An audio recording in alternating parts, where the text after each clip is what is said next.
All right, we're good to go. We are live. Hey, hey, everybody. Welcome to another episode of TATT Talks. We are today, August 14th, and we're excited for another great guest that has joined us. Yeah, you can see back there, make sure that is joining us today. And this guest, we'll get right into it, serves as the epitome of a part of what the African think tank motto is that we are an organization that looks to unite a lot of the African community. Hold up. But we're also an organization that understands that we have partners in the work that we do throughout the continent. And our partners come from all over and they have a history. And so I would consider our guest here also a partner. One of the things that we talk about is, we foster a sense of belonging and facilitate economic, entrepreneurial, professional transformation of the African diaspora through innovative programs. We also talk about Friends of Africa. And our guest today, I would consider a friend of Africa. I got the great opportunity to meet him. So got his bio and stuff, and we actually spoke a little bit today, and we spoke before we jumped on, and just a fascinating history that he has with the continent and his heart for the continent in a way that I think resonates with what we are about at the African think tank. Okay, so with all that intro, I want to present our guest, Anthony Reid Harvey. All right. Can we call you Anthony or Mr. Reid, or how does it work? Yes. Yeah. Most people around here call me Reid, but I answer to Anthony. Yeah, sure. Okay, well, we'll call you Reid because your Reid is up there right now. And well, welcome, Reid. I appreciate you reaching out to the African think tank. Can you share a little bit? How did you find out about the African think tank, and then what pushed you to reach out to us?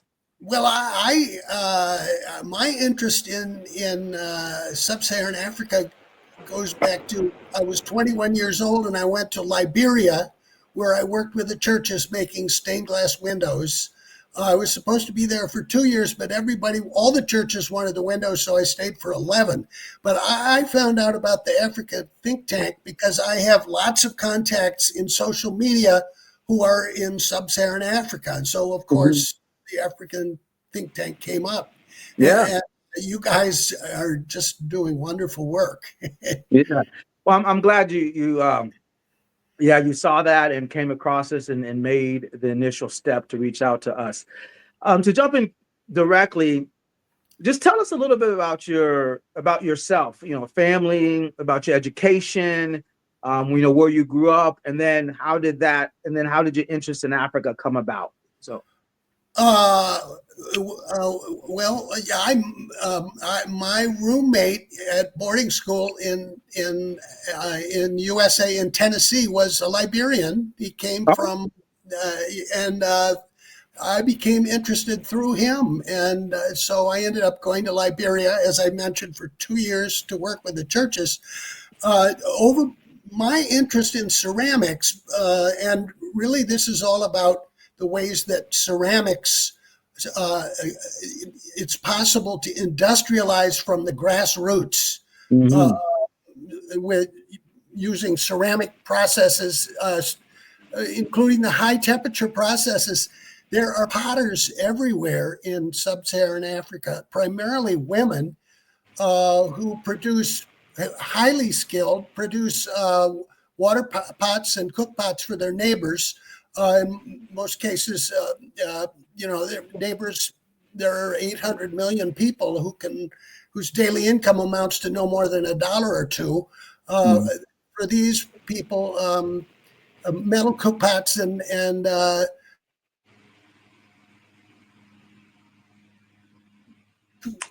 froze there a little bit. I'm sorry? Okay, there you go. You're back. Yeah. You froze for a minute. Yeah. Okay. These women potters are highly skilled, and once they get training in quick production techniques of duplicates, they can do production of several kinds of ceramic water filters. They can do production of highly energy efficient insulating rocket stoves. These are essential products for their neighbors that will be affordable. Mhm. Uh, you know, the insulating rocket stove that we put together in both Rwanda and Burundi 3 years ago, uh, there's no smoke, only steam. The pot fits down inside. It's essentially a furnace. Okay. What the smoke is burned up, and it uses so little fuel, renewable biomass, that once it should be affordable just when it's produced by the potters. Okay. It will pay for itself very quickly in the savings of time and money. Okay. You know, and of course, stove. I mean, there something like 10,000 people die every day, according to the WHO, from the Mhm. respiratory illnesses caused by inefficient Mhm. cooking indoors. Yeah. Well, we're gonna definitely unpack more of that as we go on. And I see it's a very something that's very you're very passionate about because you want to be able to provide something that is affordable and that can help people be efficient and convenient to them. So we talked earlier that you visited how many countries in Africa thus far? Well, now I'm boasting. It's 20. 20. I, Okay. I spent 20 years there, and I visited 20 countries. Okay. Well, let's start with Liberia because that's the longest time you were there. You said you initially went for 2 years, ended up spending 11 years That's or right. so And it was living in Liberia. my experiences there that caused me to enroll at the ceramic college at Alfred University. Okay. So could you speak a little about that experience that pushed you? No.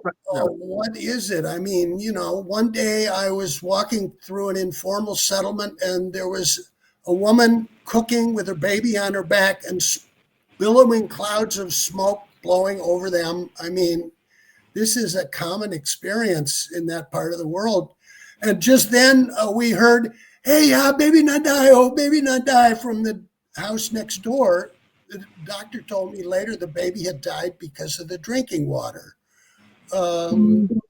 and I mean, there were a number of incidents like that, but mostly I was determined to, because I understood from prior university courses I had taken in ceramic art, that in industry starts with the high temperature processes of ceramics. Um, that mostly I enrolled at Alfred because I wanted to get industry and livelihoods back to Liberia and Liberia's neighbors. Okay. Let me put this in there. Um, so being in Liberia for 11 years, what were some of the cultural shocks, the cultural things that you had to really get adapted to in the very beginning? Well, Liberian English is very different from the English spoken everywhere else in Africa. It Yeah. had its origins in American English from Hmm. 170, 180 years ago. Um, what else? I mean, for example, I lived up on a hillside in the city of Robertsport, Liberia, where women would, from the informal settlement, would pass to go up into the forest. They'd be walking down with huge bundles of wood on their head. And, I wanted to help, but I realized that I couldn't carry half of the wood that, that one of those ladies had on her head. So Mm. that was culture. I mean, it's funny. I feel I speak to these days. I talk to myself in Liberian English. And do a lot of the Liberians, I know a lot of Americans don't understand the historical connection that Liberia has to the United States. Do Liberians have that understanding or educational background of the Liberian U.S. connection, or Oh historical yeah. connection? Yeah. Well, the Liberian flag is based on the American flag, and Hmm. it's interesting. Liberians who come to America do very well here. Yeah. Yeah, that's a. What were also some of the we talked about the cultural stuff. Was it really difficult to get incorporated within the culture in Liberia with your neighbors? Were they very accepting? What were some of the challenges that you encountered Well, in your time you there? know, uh, uh, uh, especially I was. No, I actually, I never. I always felt. I felt protected. I mean, the heads of government were also were and are these days. Everyone is uh, very religious, Mhm. both Christian and Muslim. But my I worked with the Episcopal Church and I worked with the Presbyterian Church. The heads of government. I mean, I felt as if I was protected, although I didn't ever think about it much. But I never felt as if I was not at home. Mhm. Okay. So moving from, so did you end up coming, well, you came back to the US after 11 years and then, or was it, and visit the other African countries, or did you visit the countries while you were there? Well, actually, after I graduated from Alfred, I married an American woman who had been a Peace Corps volunteer in Benin, and Okay. so Yeah. she was she wanted to go back to Africa, so we did. Soon after we got married, I was posted to a United Nations position in Sudan. Actually, as a United Nations volunteer, I taught ceramics at a vocational school in El Obeid, about 6 hours drive from Khartoum. And we were there for a year, a little over a year, and then we moved to Kenya, where my ex-wife got a posting in with the World Food Program in Guinea. While we were in Guinea, I did some work with the for the German development agency GTZ, which is now GIZ, which Yeah.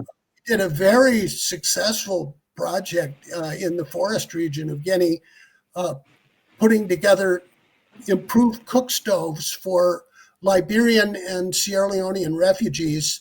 In fact, a dozen Guinean environmental officials came to the village where they learned to produce these uh, energy efficient cook stoves. Guinean government loved what we were doing because the refugees were cutting down half as many trees for the fuel wood of the cook stoves, the GTZ cook stoves. Mhm. Yeah, and from there we moved to Cote d'Ivoire for a couple of years. From there, we Still moved to with the uh, Peace Corps still, or okay. no. This was my through my ex-wife's position with the UN World Food Program. Okay. Okay. Actually, from the Ivory Coast, we went to Bangladesh where we were for 2 years, and then Nepal for 2 years, where uh, I put together a project producing candle water filters. It's a small cylindrical clay ceramic filter that could be produced anywhere in sub-Saharan Africa. Yeah. Uh, right now, they're taking off with these in Nepal. 20 years after I trained them, tens of thousands in their inventory. Okay. So it's the skills implicit to the production of these candle water filters and other kinds of ceramic water filters, along with these improved cook stoves. Those are the very skills necessary to industrial development and the high Mhm. temperature processes. So from Cote d'Ivoire, where did you guys end up going after that? After Oh, Nepal, we moved back. no, Nepal. Yeah. Yeah, back Okay. back to the U.S. Yeah. Okay. And once in the U.S., again, your heart's, you've seen Africa, you've lived Africa, you've breathed Africa, and you want to stay connected. Yes, and now I'm working with a former professor of mine here at the Ceramic College at Alfred University in Western New York. It's I mean, the administration of Alfred University is too modest to say that Alfred is incomparable for ceramic education, but Yeah. really, this is the world center of ceramic education. And now there are a number of African students here and African faculty from Ghana, from Nigeria, who are many of them learning about ceramic, with the importance of ceramics. Okay. Well, I assume you may have spoken with those professors and those students. What do they say about ceramics and its connection to Africa? Like, what are their sentiments that you've heard? Well, I know, for example, the Ghanaian instructor who is in the art department has said that his ceramic institution in Ghana has only one electric kiln. I've told him that really we should try to show them how they could put together a bigger kiln using their local resources. Mm-hmm. So let's step back a little bit, because now we've launched really into ceramics. And people, as you join, hey folks, if you have questions, please don't hesitate Yeah, to post your questions. feel free to interrupt me. Yeah, Yeah. post your questions on we're going to get a little bit of education on ceramics, because Reid is very passionate about that, and especially seeing what the time he spent in Africa. So speak to us a little about at both at just at level, what is ceramics, because we talked a little bit about that, and what is the purpose and usage of when you talk about ceramics, and why would anybody be interested to go into ceramics? Well, well, people think of ceramics as, maybe cups and teapots. Some people know that porcelain toilets are ceramics or electrical insulators. But among ceramic educators, ceramic engineers, and scientists, there's a saying that the what we call the refractory industry, which is that industry that produces the high temperature components of improved kilns. For example, as I mentioned, the potters are producing pit firing to 900 degrees centigrade.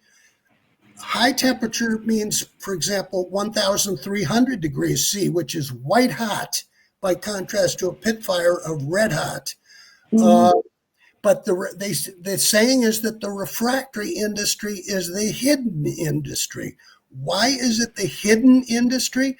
Because it's essential to industry, but the public doesn't see it. The public doesn't see this essential production of those high temperature components and bricks of the high temperature processes. And it's those processes where industry begins, and there's an innumerable amount of consumer products and manufacturer products that come out of that. All kinds of metal products. They all depend on the high temperature ceramic processes. Mm-hmm. So how does that have a direct impact, as you're talking about Africa and your design, was it the stoves you would produce there? So what could you unpack to us how that has a direct impact on what you Well, see for the continent? okay, well, yeah. According to the World Health Organization, for some almost 3 billion people, that's a third of the population of the world, it's only solid fuels that are affordable. And many, if not most, if not all of those, many, if not most of those people cook with wood indoors over open fires and get respiratory illnesses. Not to mention that they're cutting down the forests in the process. Well, this particular stove that we put together in both Rwanda and Burundi gives no smoke. It burns renewable biomass, unlike all the other stoves. Why? Because, as I mentioned, the pot fits down inside, which means it's essentially a furnace, and burns up what would be smoke.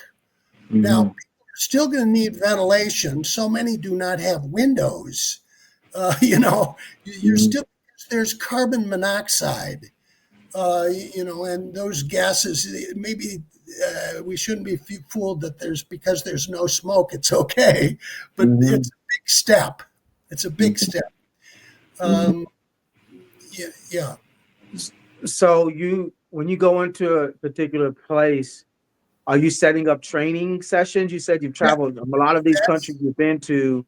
How does that work? Your that's it. training?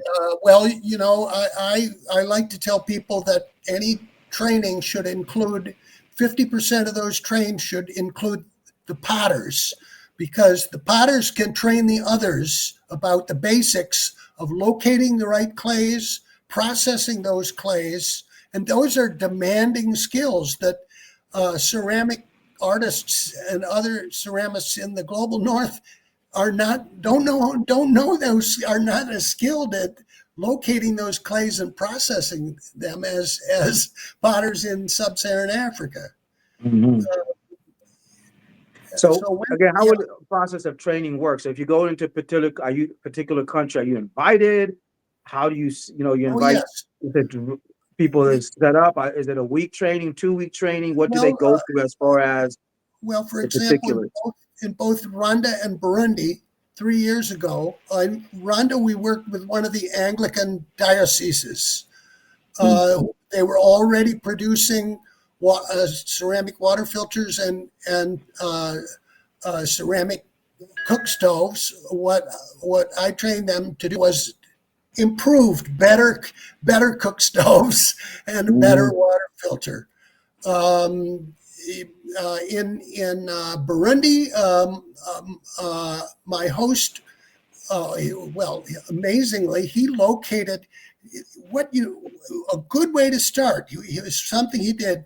You first, you first find those in the community who are influential and well-meaning and take to heart the interests of the poorest. By the way,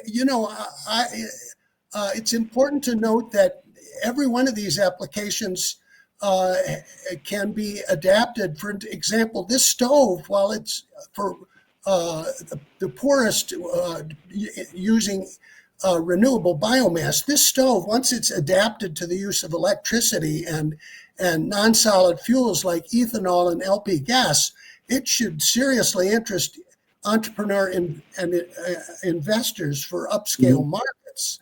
But for Mhm. example, in Burundi, we were fortunate to locate before the training a chemistry professor in one of their elite universities, who I believe right now is doing big production of these insulating rocket stoves around Bujumbura, the capital, because as he Mhm.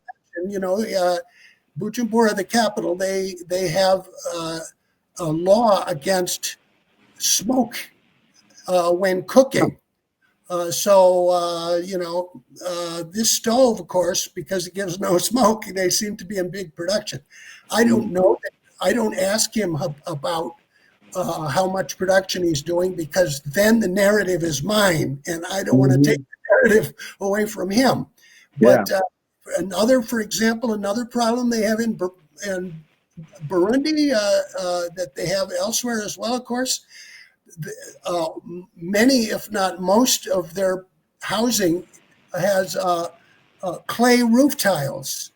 The roof tiles, as he told me, they're kind of porous because they're fired at a lower temperature, and a kind of green moss, grows on them and causes them to break. So, of course, what I've been telling him is that they need to fire to a higher temperature. This will give those roof tiles greater strength and make them a little more vitreous, that they're non-porous and that moss will not grow there. So Mhm. and starting So with the training of the potters. okay. Sorry, Yeah. you froze there, but you're good. Okay.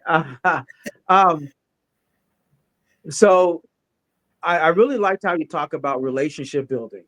That you went into a space and you found local trusted individuals to who are connect with. influential, and Right. they get into conversation, and then you're protected. And Yes, yes. and this is a good way to start projects, especially you're talking about the interests of the poorest, while you're talking about ways that entrepreneur investors could also be interested.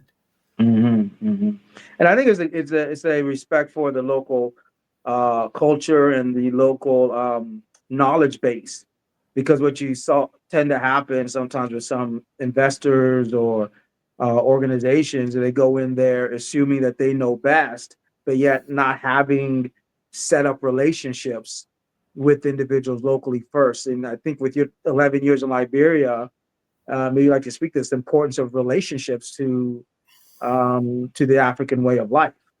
Yeah, there's a long history of big scale capital intensive projects that fail. Mm-hmm. It's so important to go to the grassroots, Mm-hmm. you know, Yeah. and the grassroots approaches do not conflict with money approaches. It's, Mm-hmm. money approaches can develop out of the Mm-hmm. grassroots approaches.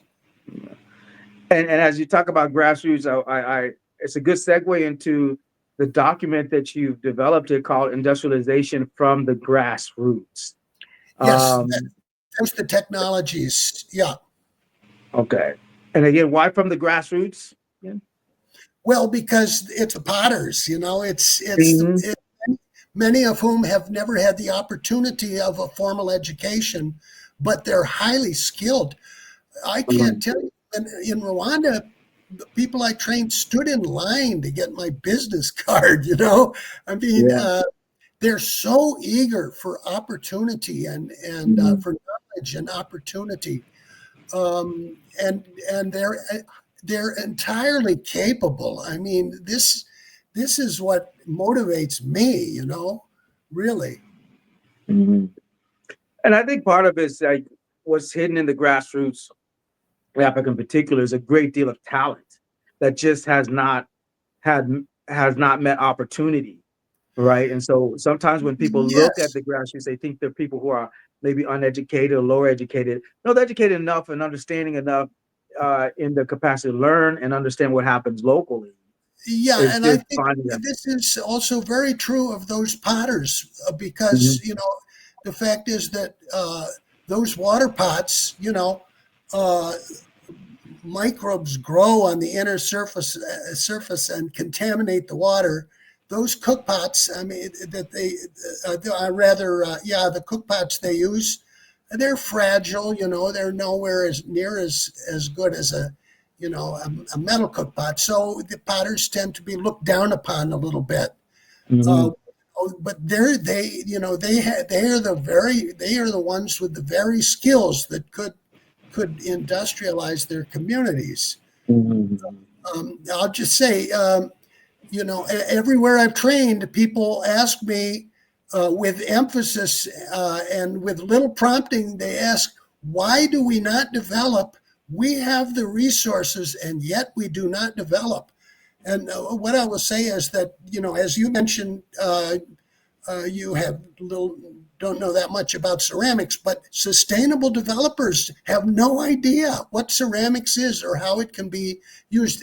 Do not know that industry starts with ceramics. It's like sustainable developers and ceramic educators are like ships that pass at night, unaware of each other and the potential of what can be done when they collaborate. Mhm. That problem here in Alfred. People have no idea about what's going on in the developing world. Okay. So given you're exposing them, giving the education necessary of what is happening in the Yeah, develop. Is yes. there? Yeah. As I mentioned, we're putting together within the next few weeks, I'll be publishing this website, Ceramics Creates Change, one word, Mhm. ceramicscreateschange.com, where all of these technologies will be described. And I'm doing this with a view to it's being taken over by uh, people around the Alfred community, the university and the community. Mhm. It seems like the Alfred universe. I'll come back to the document in a minute, but it seems like the Alfred community is receptive to that. And you said you had a lot of Africans within the program. Is the ceramic engineering program? Is that the title? Yeah, Or there's several of the Africans are one. I know of at least one Tanzanian who's in ceramic engineering. Another Tanzanian who is into material science, which is actually very closely related to ceramic engineering. Uh, Mhm. as I mentioned, there's a Ghanaian instructor in the ceramic art department. Uh, Mhm. yeah, and there's a Nigerian instructor in the art department as well. Yes. Yeah. Awesome. That was good. Um, and again, I think you already mentioned this, but you've been to over 20 countries, I believe, in Africa. Yeah, And and some of them I went to just so I could say I went there. but I I mean, went to that's fair. Western Sahara. Who goes to Western Sahara? I went to, yeah. Well, but I think the desire to go and set foot and say I've been to such and so, you never know who will be listening and say, man, you actually set foot in my country, and I think that just shows just shows a desire to travel and be a part of that. And being in 20 countries in Africa, what are some of the unique distinctions and takeaways you've gotten from that? Because Oh, again, from the West, talk about Western maybe viewpoint of Africa, it's like, oh, it's just one entire country, one entire place, but the diversity oh yeah. is very Well, apparent.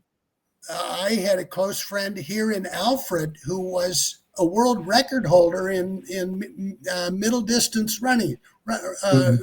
middle middle distance track. From Kenya. He's from Kenya, of course. Kenyans and Ethiopians. Interesting that because they're from centuries yeah, ago. They've been living at high altitude, so they have those bigger organs, bigger heart, bigger organs that enable them to excel at the distance, the running events.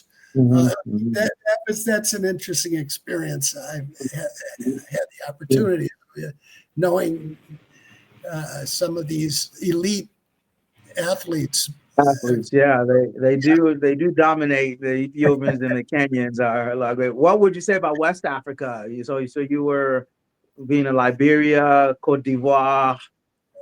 What were some Yeah, of your takeaways from there?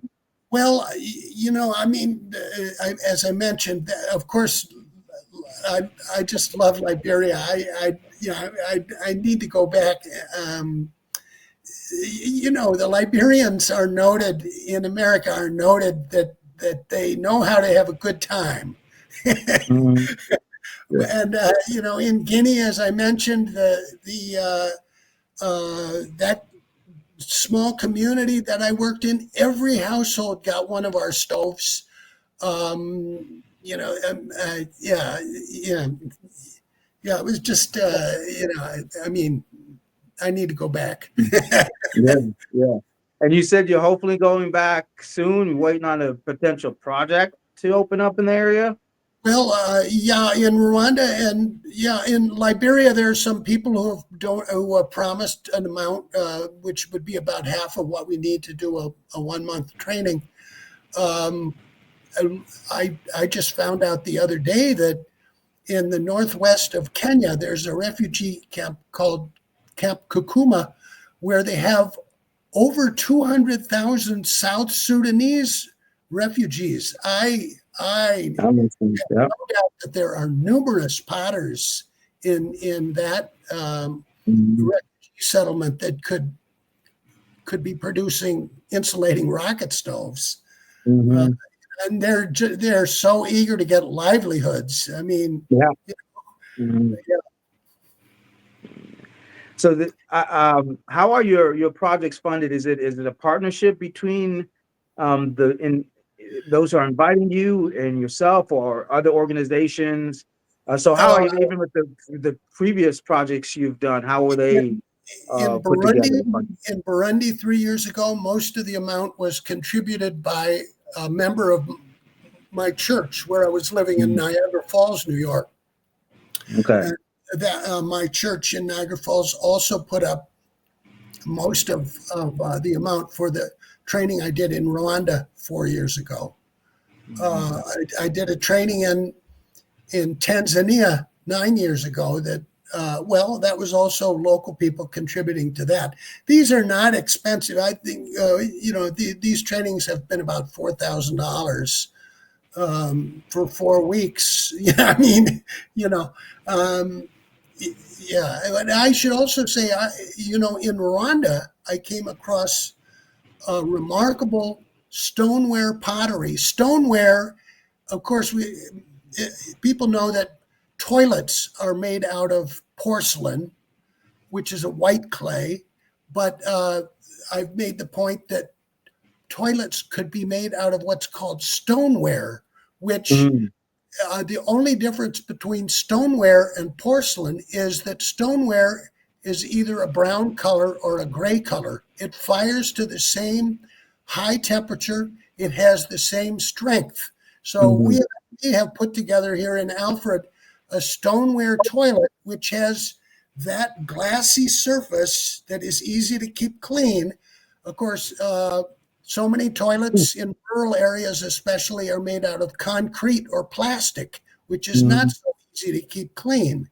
But I make the point that there should be no need to import toilets to Africa. Yes, I saw when I was reading your document, say there should be no need to import toilets to Africa. So because of stoneware. If that pottery in Rwanda, it's called Gatagara. If that Gatagara pottery was to train other potteries in other neighboring countries, they can do that production of those toilets. If you could produce toilets at 1,300 C, you could produce a whole lot of other products with no need of imports. Okay. Yeah. And I think that's what I think we have a lot of, like I said, we have the resources to produce a lot of stuff locally that is either taken out and taken to other places, but it's not really used locally to commercialize at a larger scale. It's The all demand. possible. Yep. With training and education, everything becomes possible. Yeah, and investments. And so we're still talking about the toilets, but let's look at the stoves. Is there a high demand for your stoves? As I say, they're not telling me, and I'm not asking them. For example, I mentioned that because then the narrative is mine. Okay. Okay. And you want to make sure the narrative is theirs. Yeah. In Burundi, the professor I was working with sent me a picture of a briquette of biomass that had been carbonized. He showed me the briquette that was not carbonized and the briquette that was carbonized. And I reported that I had trained them in production of a stove that could burn. And after that, he didn't tell me anything about what he was doing. Okay. Well, why? Because anyway. But so you learned a valuable lesson, or you learned a lesson. Let people articulate. This happened to me in Nepal, that an American began producing those candle water filters in Haiti. The same way we produced them in Nepal, and he wouldn't tell me what he was doing because why? Because then it's my story, but not his. But that's okay. I don't mind. But interesting that the professor in Burundi asked me if one of his PhD students could adapt the stove to an incinerator of medical waste. You may know there's a big problem that a lot of rural hospitals burn their medical waste in the open, and then maybe a barefoot child comes along and steps on a syringe or something, But, the fact that the professor told me that one of his PhD students, he wanted permission, which he didn't need really, for one of his PhD students to adapt the insulating rocket stove to an Wow. incinerator of waste. I mean, waste management is a big problem, you Yeah. know. But I like Yeah, the sound of that because I think, you know, we have higher institutions of education in Africa that can get to the level of master's and PhD. I think the sentiment has always been, oh, we come to the West. And so it's good to hear that, you know, in Rwanda, one of your professors has PhD students. that was And they're Burundi. taking Yes, projects beside yes, Burundi and renovate and innovating that to do other things. So especially with waste, you know, especially if you look at yes. it, definitely with hospital waste, that could definitely be a danger to the community and a way to And incinerate that.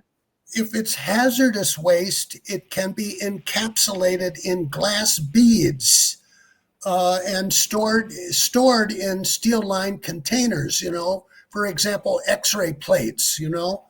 Um, yeah, there are so many possibilities that, and yeah, the professor I'm working with is in glass science and engineering. Wow. He's been working on an agricultural, a fertilizer additive of glass microbeads that nutrients leach out of the glass into the soil and give what could be crop yields of increased crop yields up to 40%. For example, in DR Congo, they Mm-hmm. have, of course, the volcano near Goma. Okay. Uh, Yeah. Yeah. I don't know that. you know, Farmers get as close as they can to the volcanic soils because of the increased crop yields, and Really? that that volcanic soil is Hmm. composed largely of lava, volcanic lava, which is a glass. Okay, Mm-hmm. there are nutrients in that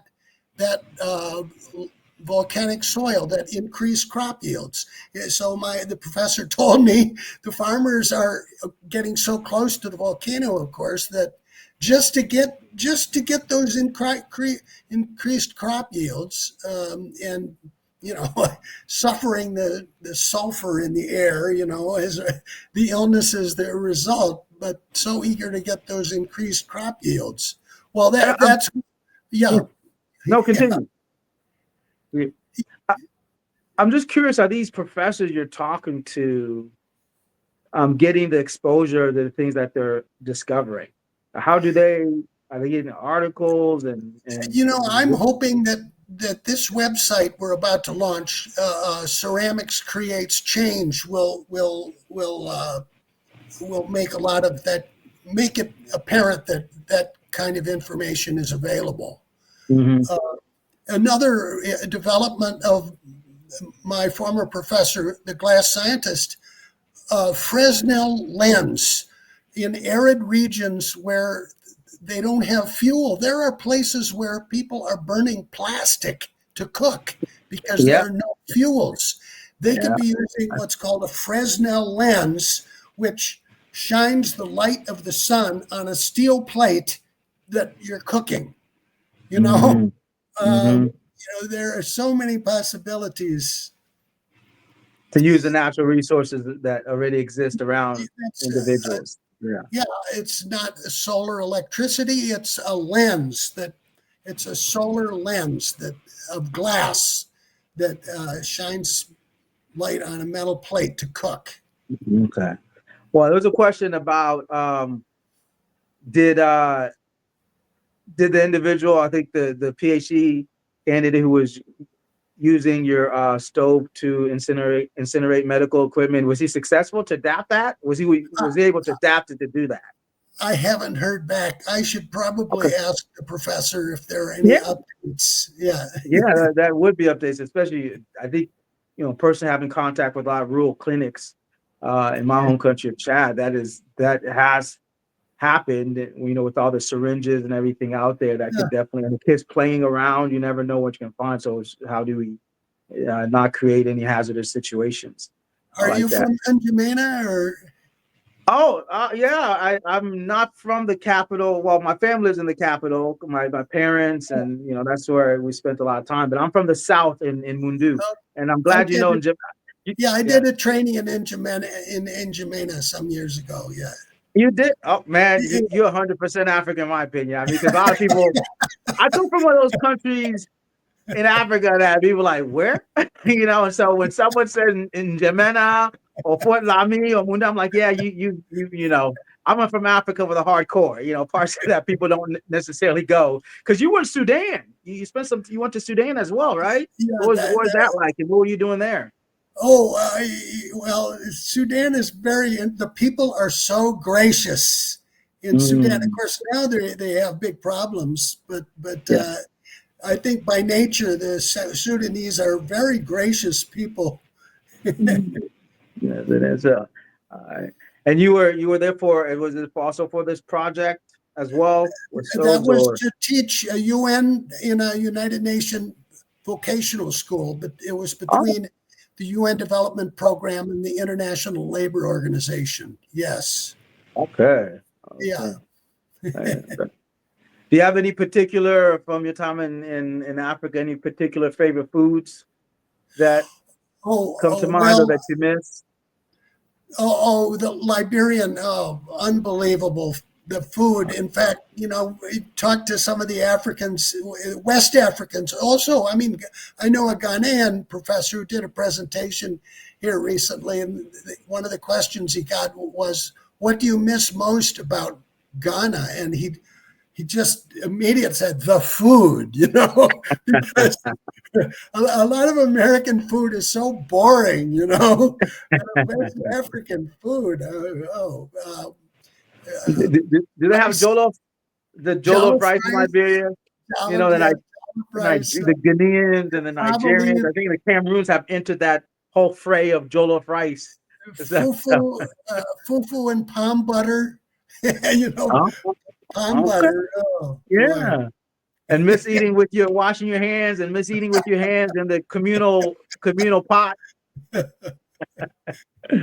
could That's go back awesome. just for the food. Uh, um, we're getting up to the last 10 minutes here. Again, so if you have any questions, a lot of the stuff I was asking was from individuals watching. Please let your questions come in as we close up here. That I think what you're trying to do because of your 11 years, well, more than 20 countries and visiting Africa and the 11 years that you get on the ground, specifically in Liberia, Yes. um, a lot of the stuff you're producing comes from experience. So there's definitely, like I said, if you guys go to Anthony's Facebook page, one thing that was intriguing was just the content about the continent that's on your page, On right? the LinkedIn too. Yes. LinkedIn, and it covers a lot of stuff from a lot of different situations from different countries. As I was reading through this guy, I was like, this guy is I mean, he's A got a lot of love for Africa music. in a way that he reposts things and puts things in people's perspectives on his entire page. And the And music. Do you know the Ivorian musician Alpha Blondy? yeah, Oh, I weep when I listen to Alpha Blondy. yeah, yeah. So were you doing all the dancing and everything while you were in? Sure. Yeah. So it looks like if you get an opportunity to return to Africa, especially Liberia, you would go for quite Oh, a bit of time. absolutely. Absolutely. Yeah, yeah. So I would ask you, so what would be your message to? I think you've already talked about this, but let me just elaborate. West to individuals in the West who are afraid or have a narrow perspective of the African continent. I think both in what they hear from the news or social media, that could present a negative connotation. What would be your message to them for somebody who's from the U.S. but has spent so Yeah. much time on the continent? Yeah, I know a lot of, for example, just one of many ways to start out. I mean, a lot of people go with church projects. A good way is to join, if you're an American, is to join the Peace Corps. I mean, Yeah, so many Peace Corps volunteers have wonderful experiences in in Africa. Yeah, just to go there, just go. I mean, a lot of people are put off by the lack of goods and services. You know, yeah, it's funny how, yeah, people have very different reactions when they travel. Some people can't put up with, can't, some people feel guilty, I think, that they have money and people around them don't, I don't know. Yeah. Yeah, I mean, one of the things that a guy out of Houston many years ago when he came to Africa, he said something to me, living here, I realized what I can live without, right? Because there's such a need to have so many things that you so accustomed. But him, time in Africa, he's like, I learned to live without those things, Yeah. that were so necessary and emergency oriented that the life goes on. Well, I know one thing that bothers me every day here in America is the way we are constantly bombarded by people who are trying to sell us something or get us to spend our money on that. You don't see that in Liberia or Sudan or Rwanda. So let's end up with speaking with ceramics. Again, if someone's trying to get into ceramics as a career, how would they go about it? And what would be, both the personal, but also, speaking honestly, the financial, potential for someone in ceramics? Well, I think an easy way is a lot of people in a lot of communities, you can take a pottery class, learn how to throw pots on a wheel, and that accustoms people to the clay material and the glazes. So many people just glazes. Could you elaborate what's glazes?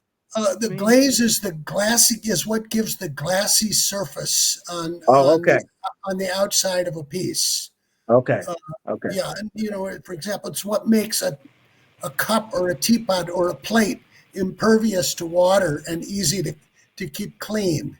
It's the same glaze that's on a wall tile or a floor tile. That glass surface. Okay. And continue. I just wanted some glazes. Yeah, just find out what glazes. Yeah, largely, for example, silica sand is largely a big component of a glaze. Sand, I make the point that it should be possible in much of Africa and the developing world to combine local clays with sand, because silica sand, is a high temperature material that if you mix common clays with common sand and do a bunch of experiments, you get a high temperature ceramic that could be used to make a toilet or a glazed wall tile. Okay. There's a lot of experimentation involved with with available materials. Yeah, and I think a lot of stuff, if you go to a lot of in the big cities, a lot of rural communities in Africa, they still build stuff with a lot of local material. And so the question is always, how do you innovate to even make it better and stronger without having to import everything to build? Well, in many places they have what they call clamp kilns. A clamp kiln is a kiln for making bricks. And what you do, you take those clay bricks and you stack them up with spaces between them that the flame can circulate, and you put a fire under it and you're firing your bricks. Now you're firing to red hot, which is about 900 C. But if you combine 20% sand in with your clay and make a small clamp kiln, when you get to that 900 C, you put a blower on it, and that boosts the temperature to up to, say, 1300 degrees C and white hot. And that's where you may get a heat-resistant refractory brick that can be used to build those high-temperature kilns. And that's where industry starts, right there. Okay, that's definitely information to me. That's good. That's good to know how you can also do that locally. So again, I want to finish. If someone's pursuing a career in ceramics, So starting with pot clay, how would they get connected with particular schools or finding ways to get into it? Because again, you have professors at your institution from Africa. Um, how could they get, because I think there may be, I think you're trying to get more opportunities for Africans into those spaces where they can take that technology or that knowledge back home or utilize it in different ways. Yeah, like I So, say, I got interested in those ceramic classes that I took in a university before I went to Liberia when I was 18, 19, 20 years old. And yeah, I mean, that's the easiest way I think to get started is by taking a pottery class, okay, where you're hand building pieces or you're throwing on the wheel pottery. okay, A okay. lot of people just do that for the rest of their life. That's true. So would you? I mean, I want to make sure that people who are interested that they can connect with you for more in-depth questions and for connections with individuals within the ceramic Yes, department. you have my email address. Please Yes. feel free to give it to anyone who has those questions. Okay. Or yeah, I'll Well, put it. I'll put my email in the chat. yeah. Put your email in the chat. I think there's also, and when we get your website going, definitely want to post that. Yes. And Africa is going through a boom, I would say, in construction, new development, modern developments. Also, I think in rural communities, a lot of newer developments, taking a lot of the modernity into those spaces. Are you still offering trainings in what you do? Oh, absolutely. Okay, okay. Yes. So that most of it in person, but do you do also using technology? Because we definitely use at the African Think Tank a lot more technology for your training, like It Zoom can be in calls or person, stream but nonsense. I'm willing. For example, a lot of it can be done just by contact email. In 2016, I went to the far west of Tanzania and worked with an Anglican priest who I told him how to put together an insulating rocket stove by email before I got there. And when I got there, he had already built the stove. Very energy efficient, boiled water very quickly, very little fuel. And he had three potters who, after that, worked for a local organization for the next 2 years making those stoves for households. They put one of those stoves in the kitchen of the district hospital. The kitchens are like disaster areas in institutions. People aren't allowed to go in because they're filled with smoke. And they're burning wood or solid fuel or and the cooks are coughing constantly. Um, if you want to, like, if you go to the people who are making the metal stoves, you get a $400 or $500 stove. This insulating rocket stove for a kitchen or an institution where you're cooking for maybe 100 or 200 people, this stove should cost no more than $20 when it's put together by the local potters with no smoke. Wow, wow! And you sent that through an email, and they built it. I emailed him how to do it, and he had built the stove by the time I got there. I stayed for only 4 or 5 days because he already built the stove. Yeah, so you had nothing more to. I mean, I think that's what's so. I mean, I'm excited about. That's what's just so awesome about what you're doing is you already see the potential. You see the experience of local individuals with skills they have developed through the years. That's theirs, and just bringing additional resources and things they can do themselves and understand and just build that. I think that's to me, versus that's an approach that I think sometimes is lacking when individuals look look to Africa and especially I think look to a lot of the rural communities as well. So I appreciate that perspective that you have. Um, we're at 8 o'clock. I'm going to give you the last word. Um, so the last word just to speak again about why is it important to ceramics Yeah, for yeah. Africa and yeah, go ahead. Well, I should say, a good way to get into ceramics not only the art side, the pottery side, as I mentioned, throwing on the wheel or hand building, but engineers. If you're an engineer, let's say a civil engineer or an electrical engineer, you could. They also have electrical engineering and mechanical engineering here at Alfred University. I know a lot of the engineers go from one engineering to another, like, for example, into ceramic engineering. But people who have that mindset of engineering, sure, could apply. There are other universities that give that have courses in ceramic engineering. It's not only Alfred, but Yeah. sure, that's another way to get into it. Okay. Great. Yeah, All right. Well, we're going to end here. Again, thank you, Reid. I believe you're truly a friend of Africa. From the time yeah, you spent, the yeah, places you went. Again, check out his Facebook page. You'll again his LinkedIn and about the amount of things you talk about the continent. I even learned things I didn't even know just reading through your Facebook and LinkedIn. And so I was yeah, really convinced that, man, you have a heart for what's happening on the continent and bridging relationships. That's really important. And the work you're doing, and you're doing it from the perspective of honoring people locally, and that I think is commendable. So yeah, good. All right. yeah, Thank you for your time. Stay in touch yeah. with the African Think Tank. We talked before, and Sidonia, our executive director, is on here, that we want to be able to reach the African diaspora in your area. If there's any way we can do that, a lot through Sure. Zoom and stuff, and what Oh, what yeah. they can connect with the African Think Tank, let us know. Okay. Yeah. Thank Okay. you so All much. right. Thank you. I appreciate it. All Yeah. right. We'll be in touch. Thank you. Yeah.